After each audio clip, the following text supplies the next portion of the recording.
وجد کیا ہے اور مجذوبیت کا عالم کیا چیز ہے؟ وجد اور تواجد جو ہے اور واجد جو ہے وہ سارے جو ہیں کسی بھی ایکسٹسی کے لمحے میں چلے جانے کو کہتے ہیں.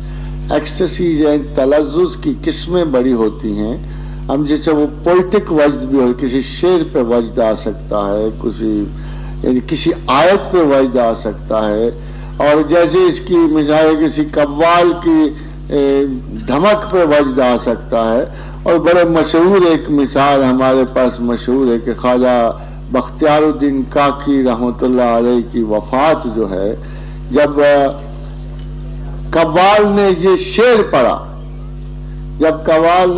شعر پڑھا کہ کشتگان خنجر تسلیم را ہر زمان از غائب جانے دیگر است، تو حضرت کو حال پڑ گیا، وجد میں آ گئے، اور یہ چلتا رہا. جو قوال کو حکم نہیں ہوتا کہ اس ایموشن کی انٹینسٹی میں وہ ہاتھ روک دے، ورنہ قوموں میں چلے جانے کا ڈر ہوتا ہے.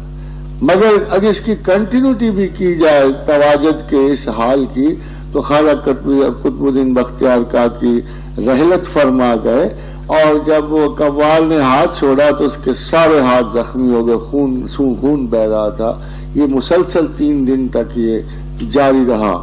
تو وجد اور تواجد ایک ایکسٹریم پوزیسو مومنٹ ہے ایکسٹیسی کا، جس میں انسان جو ہے اپنی عقلی گرفت لوز کر جاتا. باقی رہا مجذوب. جذب جو ہے، آپ جذب کے لفظ سے جان لو کہ آپ کتنی چیز اندر سمیٹ سکتے ہیں.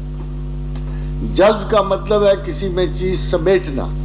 آپ کتنی چیز اندر سمیٹ سکتے ہو، کتنی آگاہی سمیٹ سکتے ہو، کتنا غرور سنبھال سکتے ہو، کتنی انا سنبھال سکتے ہو، کتنا علم سنبھال سکتے ہو. آپ کا ظرف جب چھلک جائے تو آپ مجذوب ہو جائیں.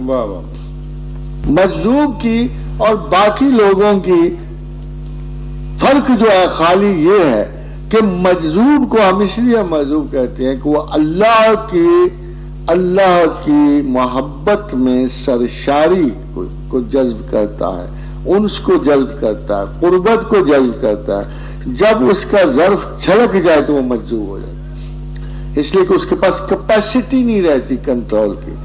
دیٹ مومنٹ آف ایکسٹیسی جو کسی صحت مند آدمی کے قابو سے نکل جائے، وہ اسے صوفیاء، 2 قسم کے صوفیاء ہوتے ہیں، ایک سکر کے، ایک سہو کے. تو جب کسی سہو کے ولی کے ہاتھ سے سہو چلا جائے تو وہ سکریہ ہو جاتا. جب پیشنس چلی جائے، شعور چلا جائے، اور وہ واپس نہ پلٹ سکے لمحہ سہو کو، تو وہ سکریہ اور جذب میں چلا جاتا.